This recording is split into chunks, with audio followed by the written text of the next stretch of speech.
long day of work, and quite frankly, I was almost not gonna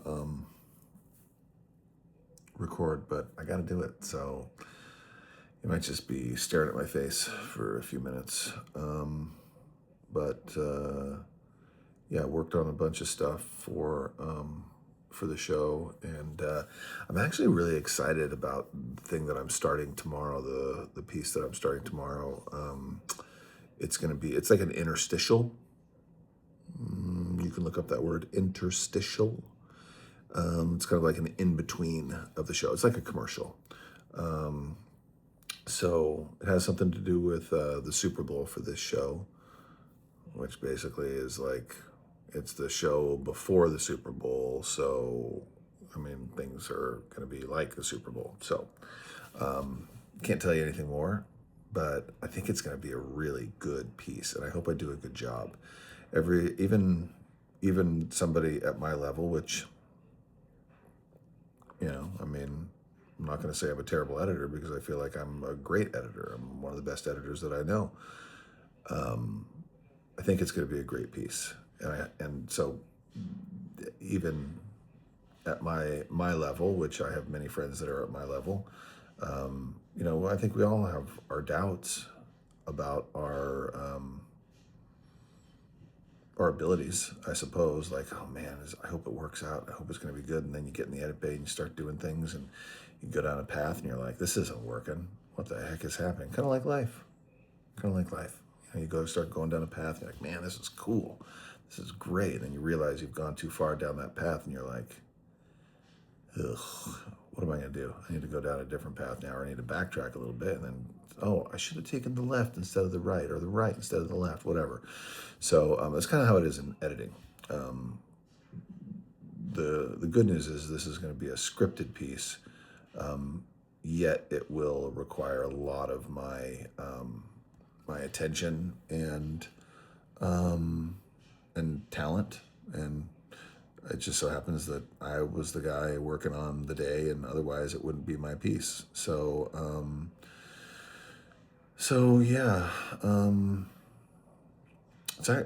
from what I've seen thus far, it's actually really funny, and I think it's a great concept. And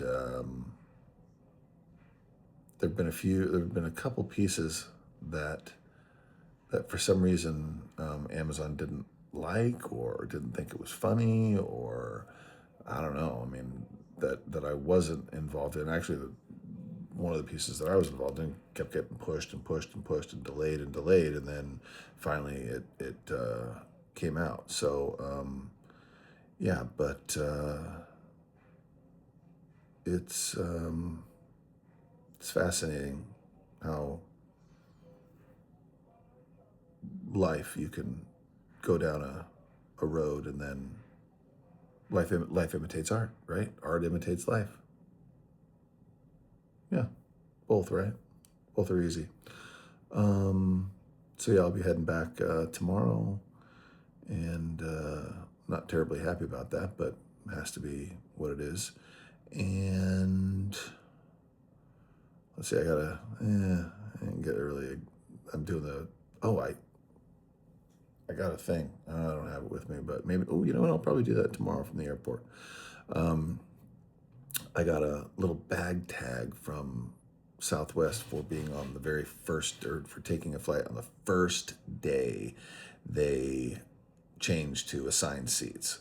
So my first time checking in, I was like in group 3, and they stick it if you don't upgrade or whatever, if you don't pay a ton of money, which is like, holy cow, man, it's air travel is expensive. If But I was put way in the back up against the window, and then this time, and I was in group 3, and what that means is you just get on the plane sooner, whatever. You still have an assigned seat, so I guess that's fine. But this time I'm in group 8, and I'm in an aisle, which actually I guess isn't bad because I'm not planning on sleeping. That means I could probably drink some extra Diet Coke because I'm right on the aisle, and I don't have to ask anybody to excuse me while I get out of my seat to go to the bathroom, right? So, you know what? The silver linings. It's all about the silver linings in life, isn't it?